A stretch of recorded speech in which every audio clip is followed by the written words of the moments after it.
இங்க நம்ம ஹீரோனி ஒரு குழந்தை பாத்துக்கிற வேலைக்கு வரா. பார்த்தா அது ஒரு அரண்மனை மாதிரி இருக்கு. உள்ள பார்த்தா தாத்தாவும் பாட்டியும் மட்டும் தான் இருக்காங்க. டெய்லியும் பொருள் கொடுத்துட்டு போக ஒருத்த மட்டும் வந்துட்டு போறான். அந்த குழந்தைய காட்டுறாங்க. ஹீரோனி ஷாக்காயிடுறாங்க.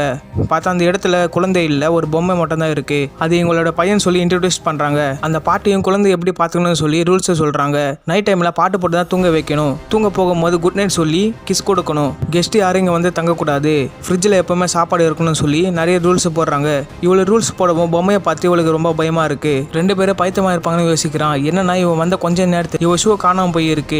பாட்டியும் பிராமணா எடுத்துட்டு போயிருப்பா. குசும்பக்கார பையனு சொல்றா. அது கேட்டது இவ ரொம்ப பயப்பட ஆரம்பிக்கிறா. பண கஷ்டத்துக்காக இவ கொஞ்ச நாள் இருக்கணும்னு சொல்லி முடிவு பண்றா. அடுத்த நாள் பொம்மையோட ரூம்ல எல்லா பொருளும் கலைஞ்சிருக்கு. அந்த பாட்டி இவ பொம்மையை திட்டிட்டு இருக்காங்க.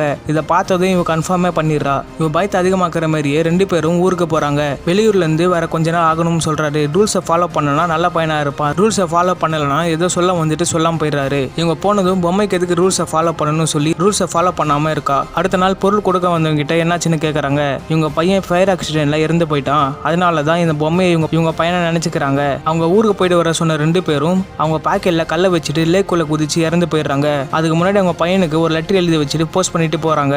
நைட் அந்த பொம்மையை தூங்க வச்சுட்டு இவ ரூம்ல தூங்கிட்டு இருக்கா. வெளியில யாரும் நடக்கிற மாதிரி சத்தம் கேக்குது. வெளியே வந்து பார்த்தா ஃபர்ஸ்ட் டைம் வந்தப்போ காணாம போன ஷூ வெளியே இருக்கு. அதை பார்த்தது பொம்மையை படுக்க வச்ச ரூமுக்கு போறா.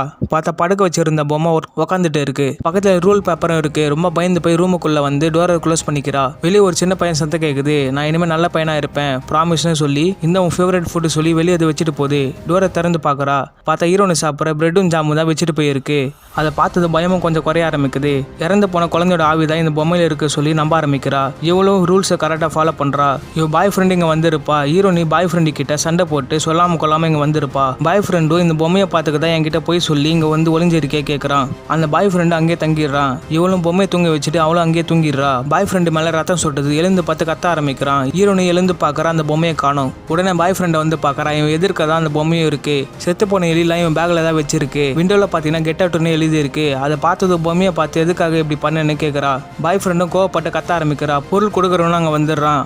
இதை பார்த்ததும் ஹீரோனி மேல சந்தேகப்படுறான். பாய் ஃப்ரெண்டு இந்த பொம்மையை போட்டு உடைச்சிடறான். அடுத்த செகண்ட் வீல எல்லா லைட்டும் பிளிங்க் ஆக ஆரம்பிக்குது. வீல்ல பாத்தீங்கன்னா யாரோ ஓட ஆரம்பிக்கிறாங்க. கிளாஸ் பின்னாடி ஏதோ சத்து கேக்குது. என்னன்னு பார்க்க போறான். கண்ணாடியில இருந்து ஒரு கை வந்து அவன் அட்டாக் பண்ண ஆரம்பிக்குது. கண்ணாடிக்குள்ள இருந்து ஒருத்த மாஸ்க் போட்டு வெளியே வரான். இதை பார்த்ததும் தான் புரியுது அந்த பையன் இறந்து போயிருக்க மாட்டான். அவன் முகம் எரிஞ்சு போயிருக்கும். இவன் இறந்து போயிட்டா சொல்லி எல்லார்கிட்டையும் நம்ப வச்சு வீட்டுல மறைச்சு வச்சிருப்பாங்க. அவன் பாய் ஃப்ரெண்டை இவன் கொலை பண்ணிடுறான். பொருள் கொடுக்க வந்தவனு ரெண்டு பேரும் எஸ்கேப் ஆக ட்ரை பண்றாங்க. அங்க சீக்ரெட் ரூம் இருக்கிறதையும் நோட் பண்றாங்க. ஹீரோனுடைய ட்ரெஸ் திருடி அந்த பொம்மைக்கு போட்டு வச்சிருக்கான். அந்த பாட்டி எழுதின லெட்டர் அங்கதான் இருக்கு. படிச்சு பார்த்தா நாங்க இனிமே திரும்பி வர மாட்டோம், உனக்காக தான் இந்த பொண்ணை விட்டுட்டு போயிருக்கோம் சொல்லி எழுதி வச்சிருக்காங்க. இவளை எல்லாரும் ஏமாத்தி தான் அப்பாயிண்ட் பண்ணி இருப்பாங்கன்னு புரிஞ்சுக்கிறா. கடைசியா ரெண்டு பேர் சேர்ந்து அவனை கொண்டுட்டு அங்க இருந்து தப்பிச்சிடறாங்க.